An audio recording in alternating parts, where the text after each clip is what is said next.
Hi guys, welcome back to our new mini blog. 10 তারিখ ছিল উইজার্ডের second দিন, আর শুরু হয় গেস্ট ফেলিসিটেশন আর প্যানেল ডিসকাশন দিয়ে। এরপরে ছিল মেন জিনিস, যেটা হলো ডিবেট কম্পিটিশন। আর এবারে টপিক ছিল বেঙ্গলি সিনেমাস অফ ইন্ডিয়া, যেটা অনুরাগ কাশ্যপ কিছুদিন আগে বলে, যেটার ফরে এগেনস্টে মানে দুটো টিম ছিল, আর রীতিমতো ওদের মধ্যে যুদ্ধ লেগে গেছিল। খুব মজা হয়েছিল। এরপর সৃজন শোভা থেকে আসা কিছুজন স্পেশাল চাইল্ড এত সুন্দর পারফর্ম করে যে পুরো মহলটাকেই চেঞ্জ করে দিয়েছিল।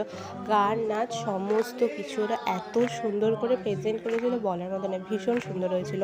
তো তারপর হয়ে যায় আমাদের লাঞ্চ ব্রেক, আর লাঞ্চে ছিল বিরিয়ানি। আর তারপরেই এসে দেখি শুরু হয়ে গেছে ওখানে উইজি ক্রাফট, মানে এরপর উইজার্ডের বাকি সেগমেন্টে থাকা পার্টিসিপেন্টসদের কাজগুলো দেখানো হয়। আর আমাদের নেক্সট ইয়ার পুরো বছর জুড়ে উইজার্ডের কি কি কাজ করা হবে সমস্তটা ওখানে বলা হয়। যারা পজিশন হোল্ড করেছিল তাদেরকে দেওয়া হয় মেডেল, আর লাস্টে দেওয়া হয়েছিল টি শার্ট। তো অনেক মেমোরি নিয়ে চলে আসি বাড়ি। টাটা, দেখা হবে পরের ভিডিওয়ে।